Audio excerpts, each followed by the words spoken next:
Hold on to me, Masha. If the anchor snaps, we don't just die, we never existed. Chernovsk, Volgograd Oblast, 1947. The sky didn't turn black. It turned the color of a bruised lung, heaving with the weight of 4 centuries of compressed atmosphere. Inside the cockpit of the stolen Chronocycle, the smell was no longer the sterile, ionized oxygen of 2299. It was the copper tang of blood and the ozone stench of a failing reality. Yevgeny gripped the flight yoke as the dashboard liquefied, the holographic displays melting into searing droplets of light that burned through his jumpsuit.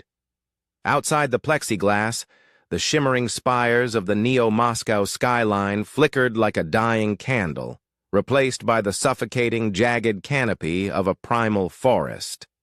A horrific, high-frequency scream tore through the cabin, the sound of the universe trying to reject a foreign object.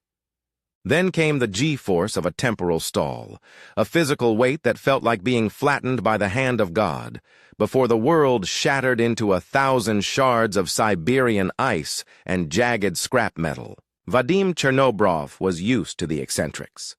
As a man who spent his life peering into the fringes of physics and the shadows of the unexplained, he had developed a thick skin for the delusions of the broken. But the man sitting across from him in the dim light of a Moscow kitchen in 1985 didn't look like a madman. He looked like a man who had been hollowed out by a long, slow-burning tragedy. His hands, gnarled and liver-spotted, didn't shake. They stayed perfectly still, anchored by a weight that Vadim couldn't yet see. The man's name was Yevgeny. To the neighbors in the drab Soviet apartment block, he was a retired engineer, a ghost of the great Patriotic War who kept his head down and his windows shuttered. But as Vadim watched him, he realized the man's eyes were wrong. They weren't the eyes of an old Russian survivor.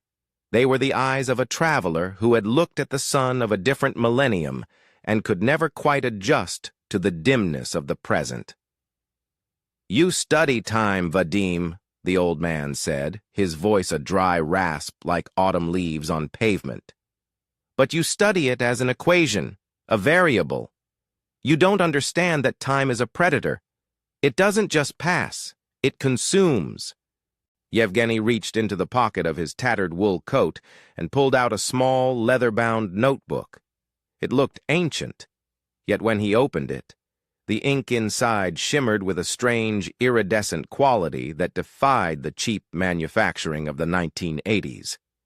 These were his History of the Future poems, verses written in a linguistic structure that felt alien, describing events that hadn't happened yet, or perhaps events that had happened centuries ago in a world that hadn't been born. He began to tell his story, and the air in the room grew cold. In the year 2299, Yevgeny had been a child of privilege, a 12-year-old boy living in a world of post-scarcity, where the stars were within reach and time was merely a playground for the elite. He had stolen the Chronocycle on a dare, a desperate attempt to impress Masha, a girl with eyes like starlight. They were only supposed to skip a few decades to see the birth of the first Martian colony. Instead, the drive core had suffered a catastrophic cascade failure. They didn't land in the golden age of expansion. They fell through the floor of history. When the smoke cleared in 1947, the girl was gone. Vaporized or scattered across the timeline, Yevgeny didn't know. He was a boy of 12, dressed in fabrics that wouldn't be invented for 300 years, standing in the mud of a Russia that was still bleeding from the wounds of the Second World War. The contrast was a physical blow. He had come from a world where disease was a myth and hunger was a historical footnote, only to find himself in the grip of Stalin's iron fist. The tragic irony of Yevgeny's life wasn't that he was a genius. It was that he was a mediocre student from the future. He survived the brutal post-war purges not through cunning or bravery, but through the terrifying clarity of memory. He knew which neighbors would be taken by the NKVD because he had read their names in a digital textbook in 2290. He knew which nights to hide in the cellar during the height of the Cold War tensions because he remembered the dates of the near-miss nuclear scares. He lived his life like a man walking through a minefield with a map. While others prayed for mercy, Yevgeny waited for the inevitable. He watched his friends die, his wives age and pass away, and the Soviet Union rise and begin its slow crumble, all while he remained a prisoner of a past that was his distant ancient history. He was a man who knew the future. But in 1985, that future was a dream he could no longer touch. He was tired of the wait. He was tired of being the only person on Earth who knew that the world he was living in was nothing more than a ghost story. "I didn't survive because I was strong," Yevgeny whispered, pushing the notebook toward Vadim. "I survived because I already knew the ending of the movie, and God help me, Vadim. It's a horror film." The silence in the kitchen was heavy, punctuated only by the rhythmic ticking of a plastic clock on the wall, a sound that seemed to mock a man who had fallen through the centuries. Vadim reached out, his fingers hovering over the leather-bound notebook. It felt cold, as if the object itself were radiating the void of deep space. When he finally pulled it toward him, the pages felt thinner than paper, more like a synthetic film. Yet they were yellowed at the edges by decades of cigarette smoke and Soviet dust. "You have to understand the nature of the displacement," Yevgeny said, his voice gaining a feverish edge. "In 2299, we were taught that time is a river. You can swim against the current, but you can't change the course of the banks. But when I hit the ground in 1947, I realized the banks were made of human bone. Every history book I had ever memorized in the Neo-Moscow Academy wasn't just data anymore. It was a prophecy, a death sentence." Yevgeny pointed to a stanza in the notebook, written in a cramped Cyrillic script that seemed to struggle against the futuristic iridescent ink. It was a poem titled "The Iron Harvest." "The sky will weep lead over the fields of the dawn, and the son of the cobbler will sit on his throne.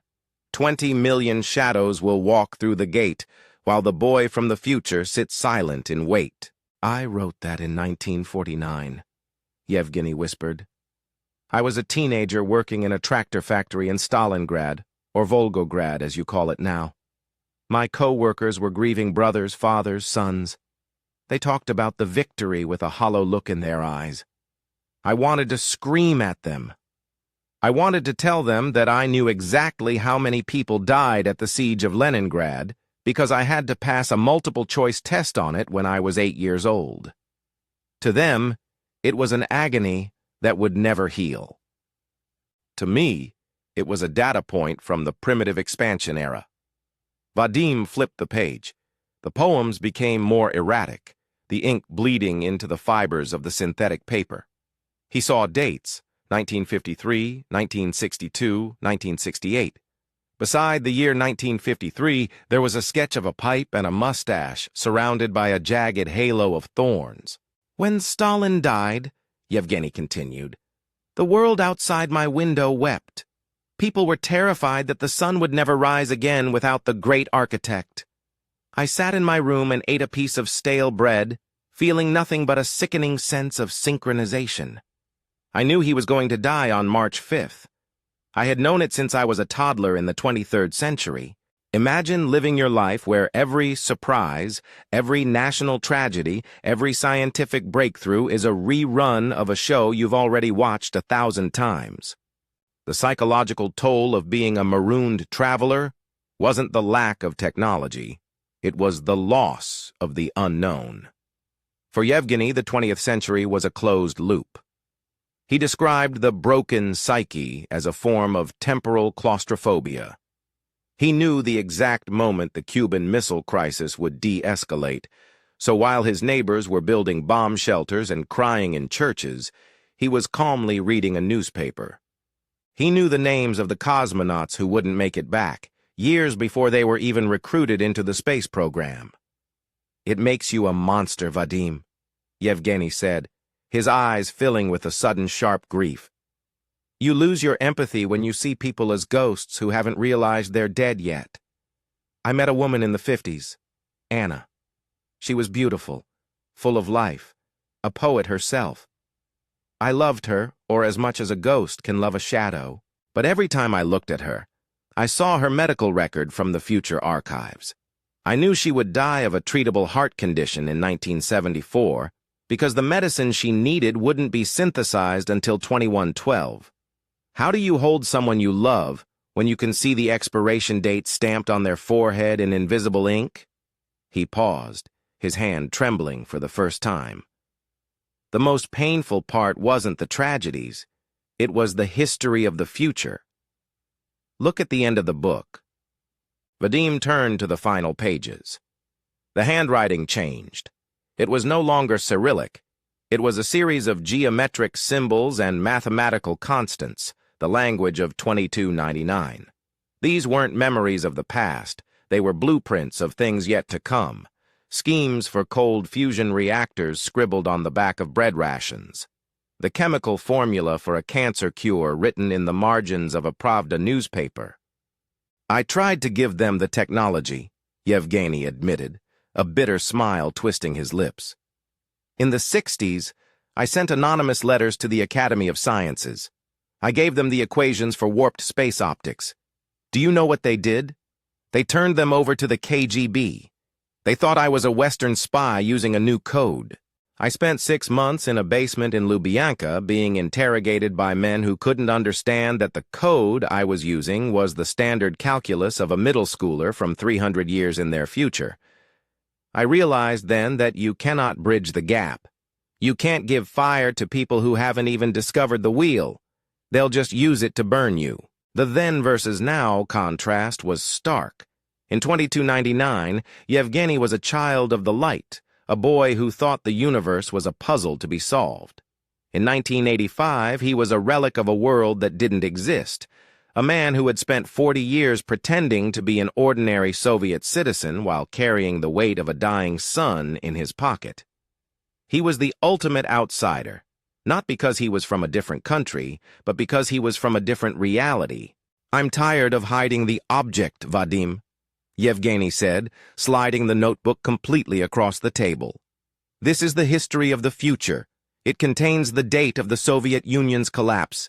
It contains the year the first human will stand on Mars, which, by the way, is much later than you think. And it contains the coordinates of where the Chronocycle crashed. I'm too old to go back to the woods. But you are young. You still believe the timeline can be fixed. Vadim looked down at the notebook. The iridescent ink seemed to pulse, a heartbeat from a future that was currently being erased by every second that passed. He looked back at Yevgeny, and for a moment, he didn't see an old man. He saw a 12-year-old boy screaming in a cockpit, falling through a sky the color of a bruised lung, reaching for a girl who was already gone. The girl, Masha, Vadim asked softly. What happened to her? Yevgeny looked toward the window, where the gray Moscow dusk was settling over the city. She was the lucky one. She didn't have to watch the world die in slow motion. She stayed in the fire. I had to survive. The map Yevgeny had sketched in the back of his notebook wasn't based on modern cartography.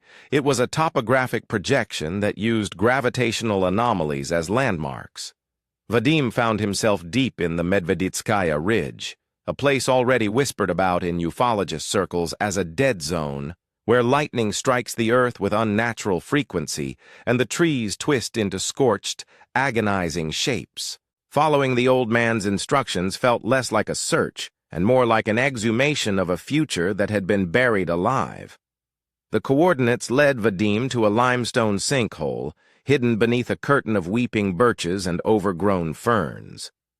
The air here didn't just feel cold, it felt thin, as if the local reality had been stretched to the point of tearing.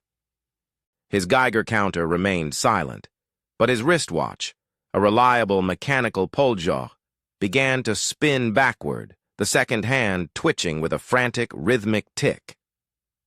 It's not radiation, Yevgeny's voice echoed in Vadim's mind. It's a temporal bruise. The universe doesn't like being punctured. Vadim began to dig. At first, he found only the detritus of the 20th century, rusted shell casings from the war, a shattered vodka bottle, the rotted leather of a Soviet boot.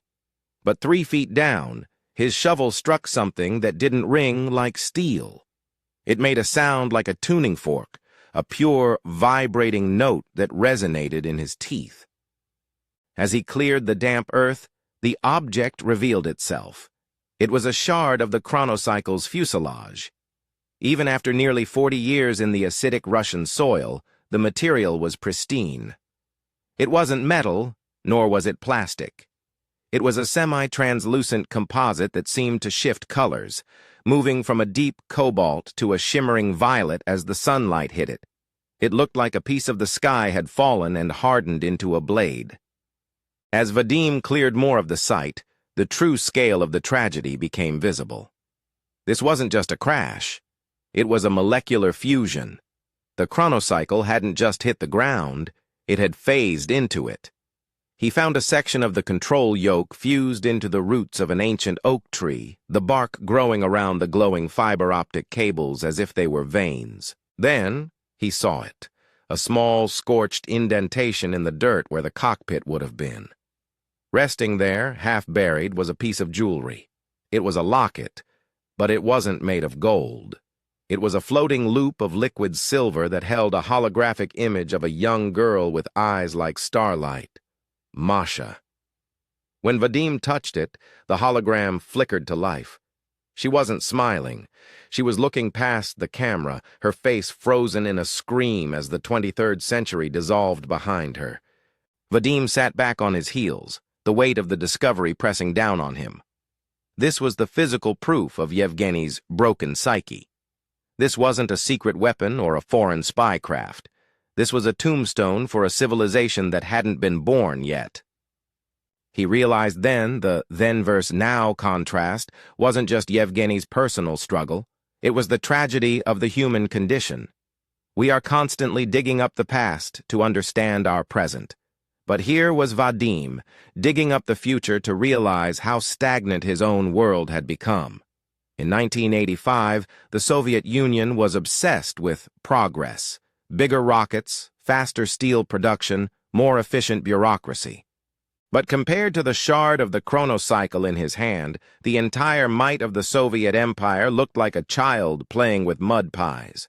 He thought of the poems in the notebook. Yevgeny hadn't just been predicting wars. He had been mourning the loss of a world where humanity finally got it right. A world where time was a tool, not a cage. Vadim looked at the locket again. In the background of the holographic image, he could see a date, July 14th, 2299. According to Yevgeny's notes, that was the now he was supposed to be living in. Instead, he was an old man in a crumbling apartment, waiting for a heart attack he knew was coming because he'd read his own obituary in a digital archive that wouldn't exist for centuries. The History of the Future poems were a warning, yes, but they were also a desperate cry for connection. Yevgeny didn't want to change the past. He knew he couldn't. He just didn't want to be the only witness to the light that was coming. Vadim began to pack the shard away, wrapping it in heavy canvas. He knew he couldn't show this to the authorities. They would do exactly what Yevgeny feared. They would try to weaponize the future, turning a dream of exploration into a nightmare of tactical advantage. He would keep the secret. He would become the guardian of the man who stole time. As he climbed out of the sinkhole, the forest seemed quieter. The twisted trees didn't look like monsters anymore. They looked like survivors. They, too, had been touched by the future and had lived to tell the tale in their own silent, knotted language. Vadim returned to Moscow that night. He didn't go to his laboratory. He went back to the drab apartment block. He sat with Yevgeny in the dark, the notebook open between them. They didn't talk about physics or paradoxes. They talked about Masha. They talked about the smell of the air in 2299, which Yevgeny described as jasmine and static. The hardest part isn't being stuck in Stalin's Russia, Yevgeny said, his voice barely a whisper as the sun began to rise over the Moscow skyline. The hardest part is knowing that everything you've ever loved hasn't happened yet. I am a ghost haunted by the living.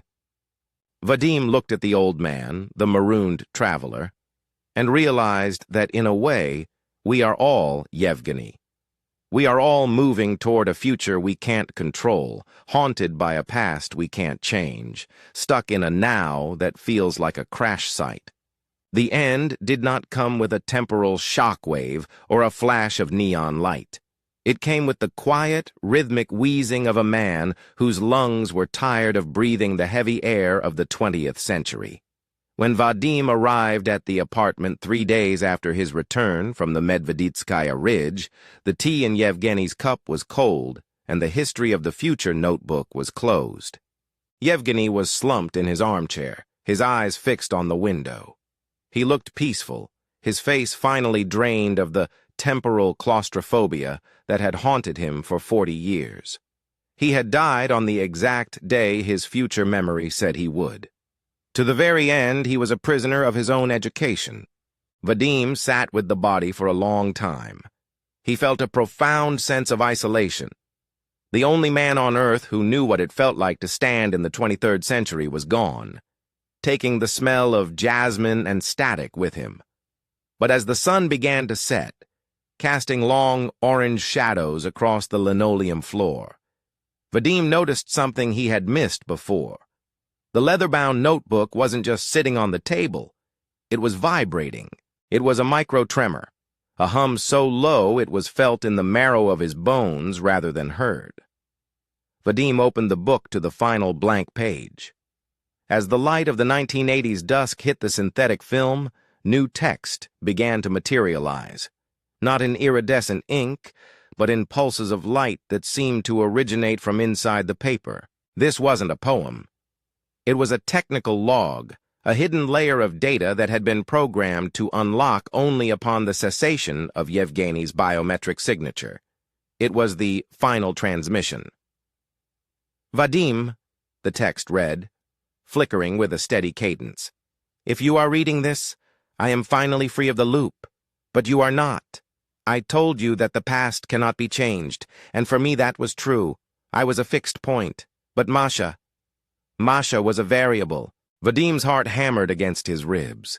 He turned the pages back, looking for the girl with eyes like starlight. The holographic locket he had found in the dirt was sitting on the table.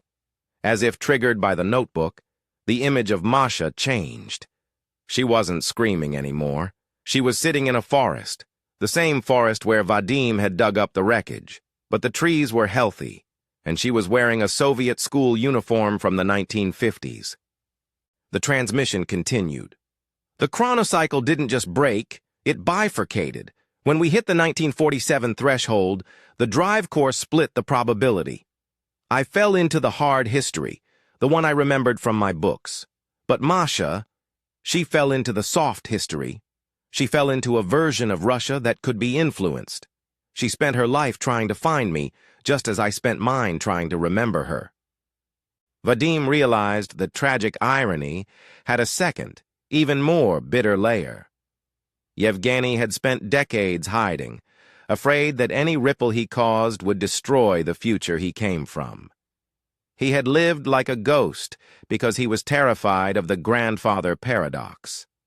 But Masha had done the opposite.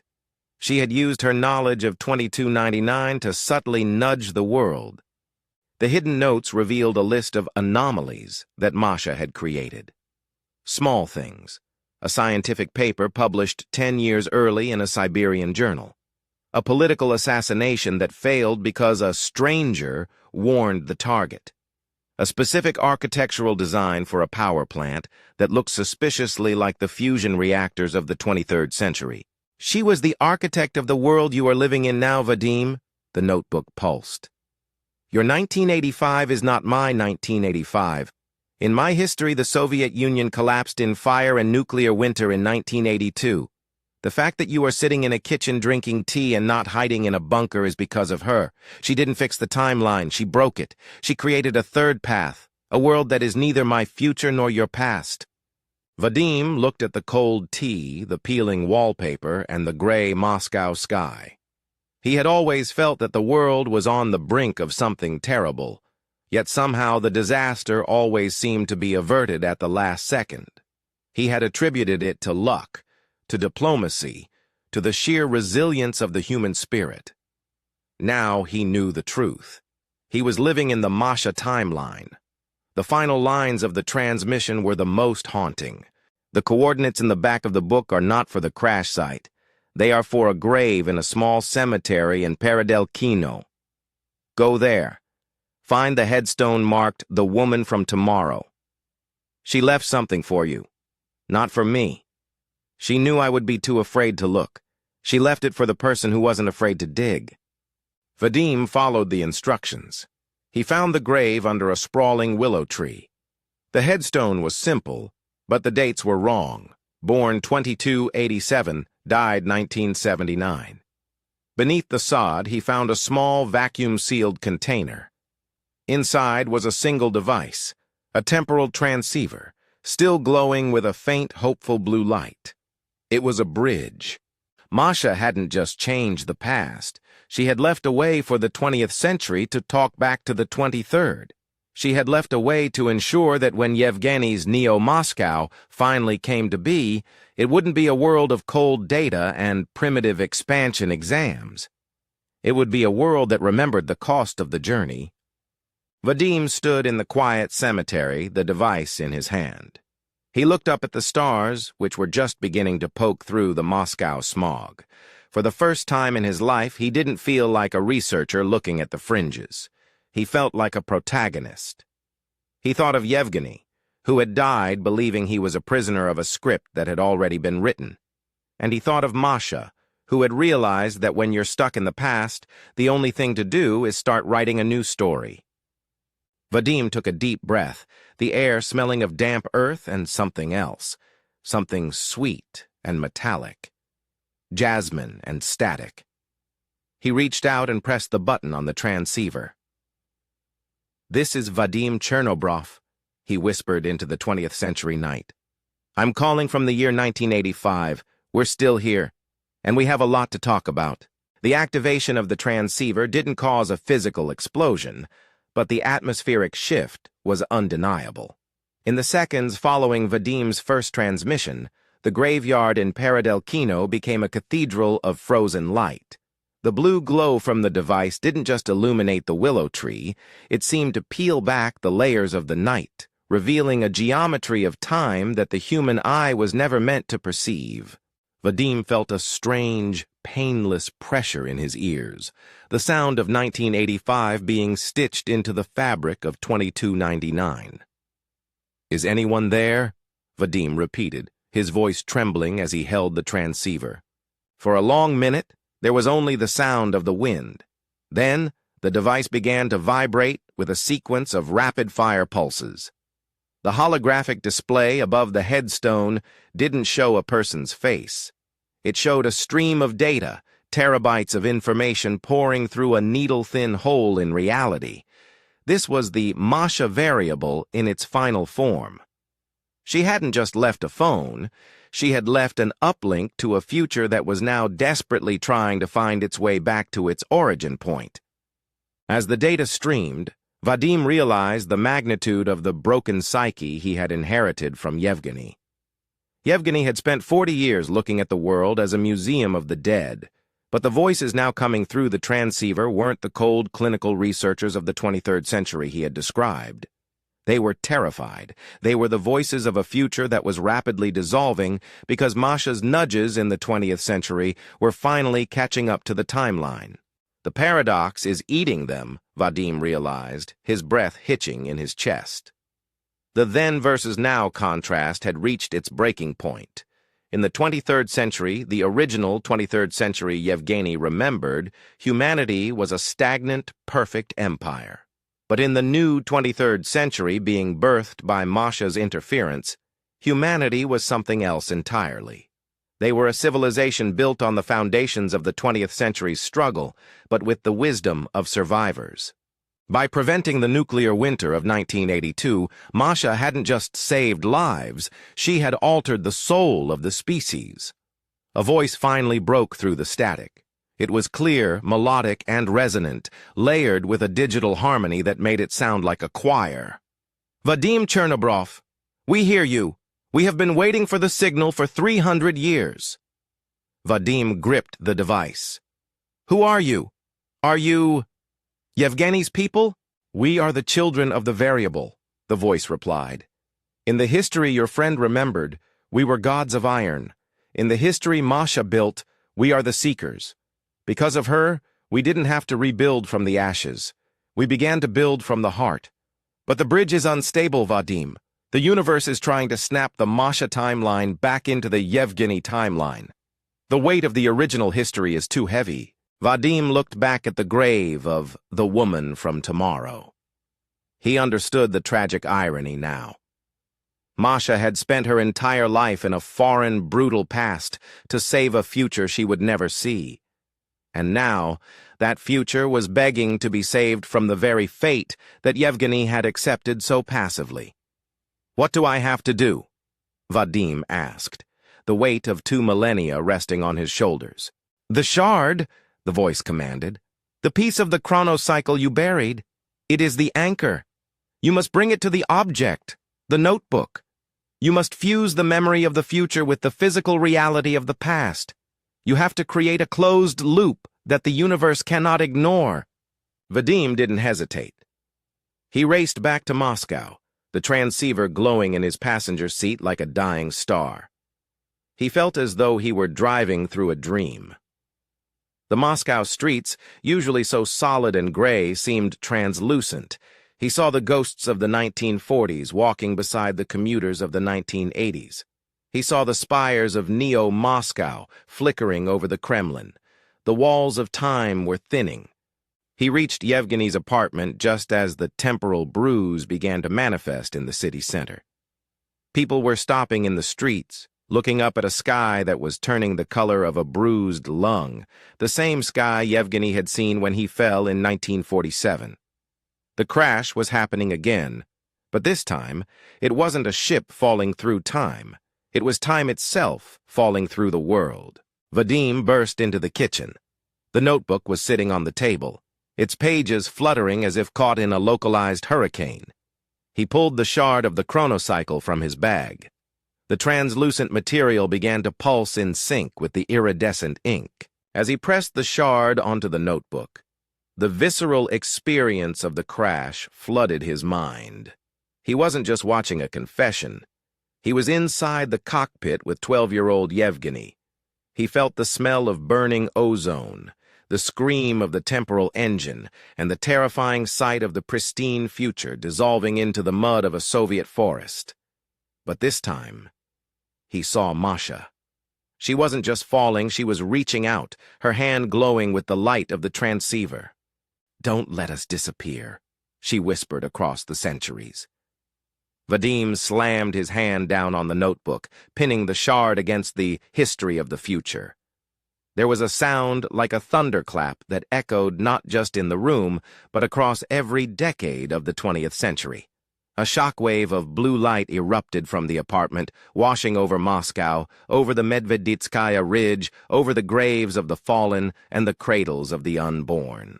When the light faded, the kitchen was silent. The sky outside the window had returned to its normal, dull gray. The history of the future notebook was gone. In its place was a single, pristine sheet of paper. It wasn't synthetic. It was ordinary Russian stationery. There were only 4 words written on it in Masha's hand. The timeline is fixed. Vadim collapsed into Yevgeny's armchair. He looked at his watch. The second hand was moving forward again. The Patriotic was steady. The world was solid.